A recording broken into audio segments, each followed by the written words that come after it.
Greetings, members one and all of the Salivation Nation, with a very intriguing precious metals crime story. Yes, indeed, shared with me by Something Golden and our resident bouncer, Eric. Let's take a look at this story and explore the different avenues from which gold and has written history and how it has rewritten history.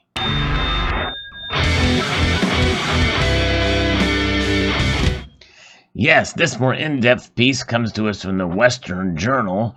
Treasure hunters jailed for the theft of Viking-era hoard worth millions.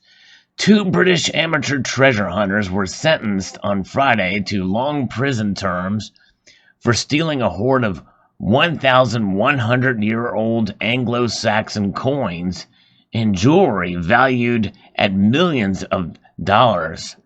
Experts say the hoard, much of which is still missing, could shed new light on a period when Saxons were battling the Vikings for control of England.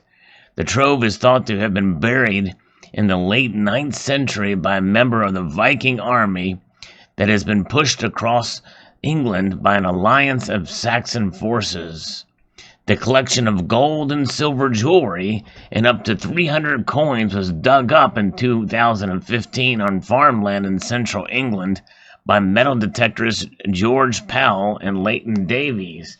In fact, I'm trying to recall from memory, I may have posted a story about this, because typically I do stories on not only precious metal crimes, but also on precious metal discoveries and metal detectors' finding of ancient coins and the like.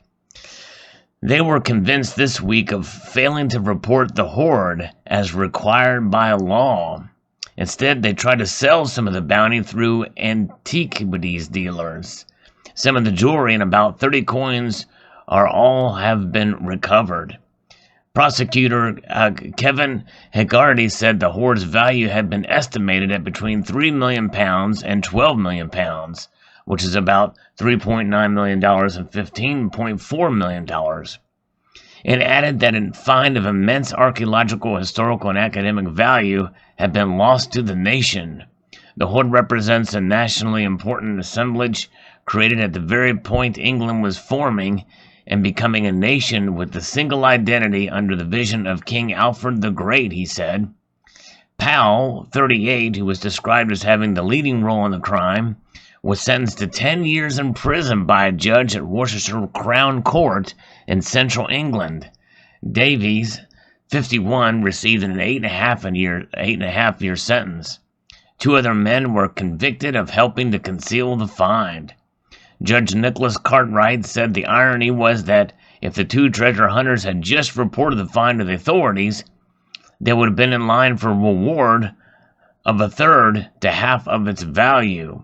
You could not have done worse than £500,000 each, he said, but you wanted more. The 2 men have not disclosed the location of the missing items. Powell's lawyer, James Tucker, said his client now wishes he had never found the treasure. It became a temptation, and for him, a curse. Very interesting indeed. And it goes to show you, treasure laws, discovery laws in the United Kingdom are very serious in terms of the massive history on that land. If it were me and I was out and I found such pieces of historical significance, I probably would, just for the because I am a student of history. I think in any way to help shed more light on history, I think that knowledge is invaluable.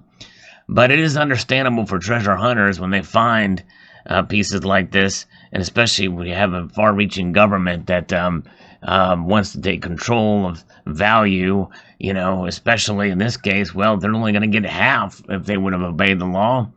And really, who's the government to say that they shouldn't be paid market value for their find? That along with the landowner. To me, that seems grossly unfair, but nonetheless, it is obviously a law there in the United Kingdom, and these 2 folks are suffering with 10 and 8.5 years of prison. Wow, I hope they don't have to serve all of that. For such a overreaching law as such, I would be like them and never tell where their treasure was, just to make a statement, because I think that is grossly unfair punishment for their find. Now, if they stole it off the landowner, that would be a different situation. But I don't know the story behind that. It really didn't say much here about whose land was on. But I may have even covered this story. I just don't remember. But nonetheless, there it is. Very interesting news here. Thanks again to Something Golden and Eric for sharing this along with me.